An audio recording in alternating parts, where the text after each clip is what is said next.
Oh, that was absolutely atrocious, but at least I get to pet my favorite scrib in the world, Jeffrey! How you been, Jeffrey?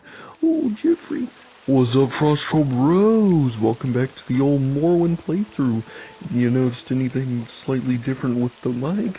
I'm actually trying something new to basically try and fix the audio, so hopefully things sound a little less hectic and not that cursed. But anyways, at last we left off, we fought Dagoth Gars and got Corpus, so we're sitting out to the outskirts of Balmora now because we have to sneak on in so we don't give people a Corpus, and we have to be brief with talking to everyone, social distance, make sure we clean our hands and everything.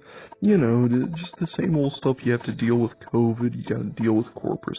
Anyways, we're going to talk about orders now, and of course Caius Casades is very concerned about our disease, he's concerned about our Corpus, so yeah, we're going to need to head on over to the Corpusarium over at Telfir in order to basically just cure Corpus, or not really, it's kind of complicated, but yeah, so he's telling us to basically hand this Dwemer artifact to Telfir, and yeah.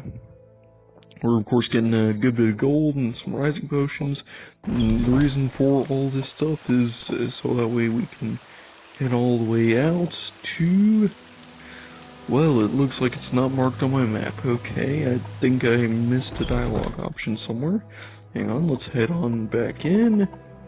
And let's talk about, say, Dwemer artifacts. There's Fast Eddie, that's not it. Corpusarium. Telfir, so let's go to T for Telfir, and right here, okay, yep, go to Mage's Guild. That's actually, okay, so he's talking about using the guild guide to get to Cedric Mora and take that route. I'm actually going to try that, because that actually might make things quicker. I know the last few playthroughs I've just flown, all the way over to Telfir, which took a long while to do each time, but that should definitely shorten things by a tremendous amount. I never even thought about using a guild guide to just teleport, but anyways, we're going to gear up real quick, so that's why we're in the Razor Hole now, because of course all of our stuff is hella broken from last time, so we gotta get everything repaired. We're going to have to get more arrows, basically get our gear just back up and running. And after that, we just got stuff repaired, everything's at full health. We're going to pull out our Greed's ability, so that way we can actually talk with this guy, and doesn't look like he's selling iron arrows, which sucks, because that's the kind of arrows you get off of skeletons, which, yeah, that means we would have two types of arrows, but I guess we can swap back to silver arrows, since we're buying stuff now instead of looting skeletons. So yeah, I guess that's gonna be a thing, but real quick, we're gonna just make sure that we can't get iron arrows from this guy, and yeah, I'm gonna have to buy silver arrows, and since the Razor Hole sells 200 by 200, I'm gonna buy the 200 out of the Razor Hole, because that would actually be easier, cheaper, more time effective, yada yada. Anyways, we're going to re-greet him so that way he actually has a higher disposition, so we can get one of the best deals out of this. Alright. Get 600 gold, that's nice, that's nice. Of course, it doesn't really matter, since we've been selling a lot of artifacts off screen and in between videos. And yeah, we've accumulated a good bit of gold. Of course, we still got some stuff to sell here in Balmora, but I'll catch you all at Telfir in a moment, and would you look at that, we're at Telfir after selling all our loot. So anyways, we're just going to make our way on up here. This of course is Telvanni Tower. It's going to be a little more windy and strange compared to other things. Of course, I went here from Cedric Mora, I flew over some islands, but anyways, we're just going to head on in. And we're going to go this way to get on up to Devafear's laboratory. Alright. And we're just going to fly straight up.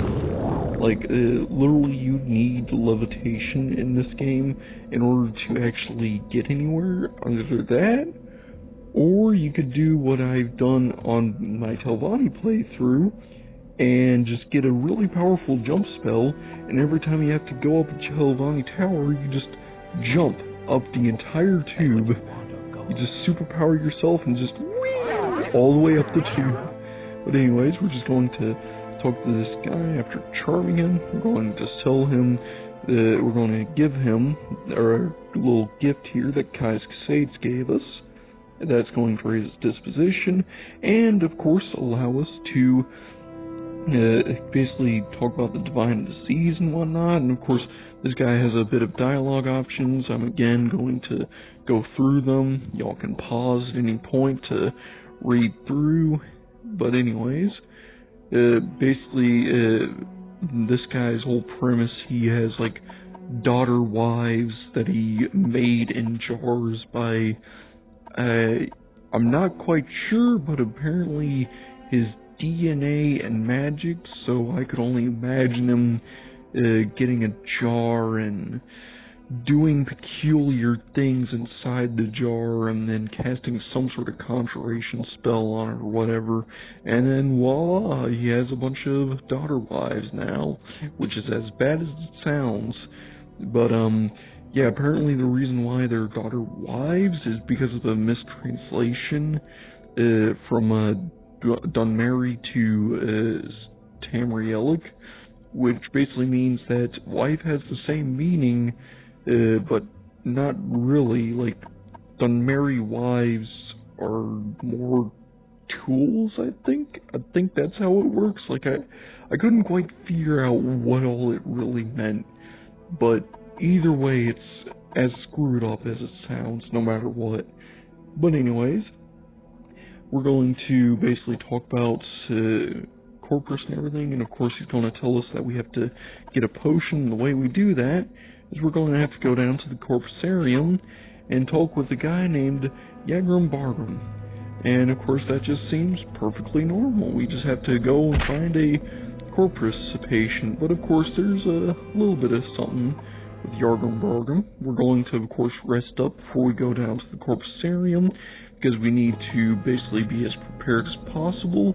And yeah, we're just going to head on down as long as I can figure out which way to go. This Telvanni Tower is honestly a little confusing from time to time, but I'll get there, you know. Anyways, now that I know where I'm going, we're just gonna have to go straight through. That's not the right door. Then it's going to be this door here. Aha. Yep, it's been a while, but I got it. I figured it out. Anyways, now we're here in the Corpusarium. I know exactly where we need to go. And of course there should be something unique, because I realized whenever you have Corpus disease, the Corpus creatures don't seem to attack you, like, at all. Of course I'm going to talk to the warden, you know, say hello and everything, by courtesy. And of course the warden tells you you have to endure attacks, and that doesn't really matter because these guys are not friendly. That's weird. I think maybe they're only friendly in this area? Huh. Let's see. Well, I mean, this guy doesn't seem to be looming at us, and we can rest here. Okay, I guess I was wrong. I guess this is the area where they're actually friendly. Anyways, we're just going to make our way down here.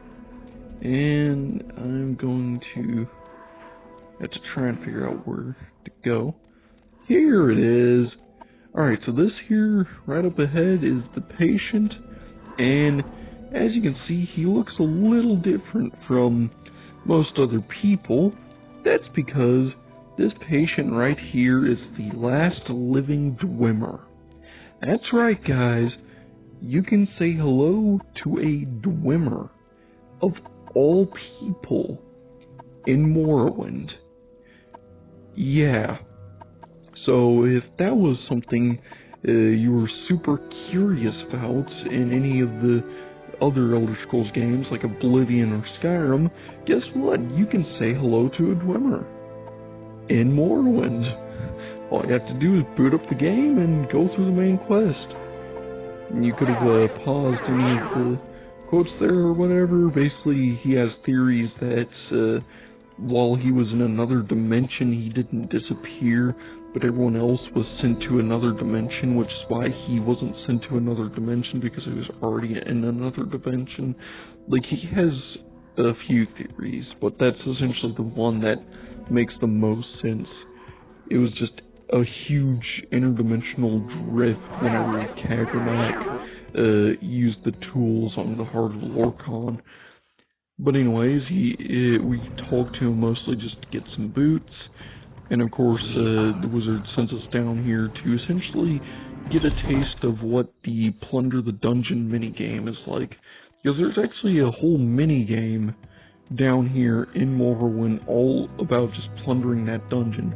There's actually a whole lot of loot you can get here in this tower, including Savir's hide, which is the legendary chess piece of her scene, and I know you can also get the Daedric Crescent, which is a item that basically was exclusive to Battlespire, and there's only like one Morrowind because all the Daedric Crescents were destroyed after the events of Battlespire.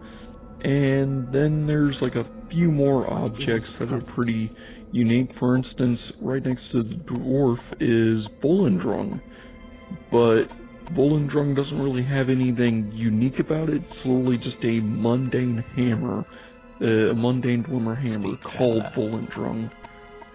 But anyways, I'm going to have a word with this guy, make sure that everything's nice and fine, and of course if you didn't catch that, I had to take off the ring, because there is a glitch where if you have anything that fortifies your attributes or skills, and you do this quest, it'll actually reduce all your skills to like its base permanently, meaning that if you take any of those items off that were fortifying your skills, it'll permanently minus your stuff, which really sucks. But anyways, now that that's out of the way, we should have everything all squared away now.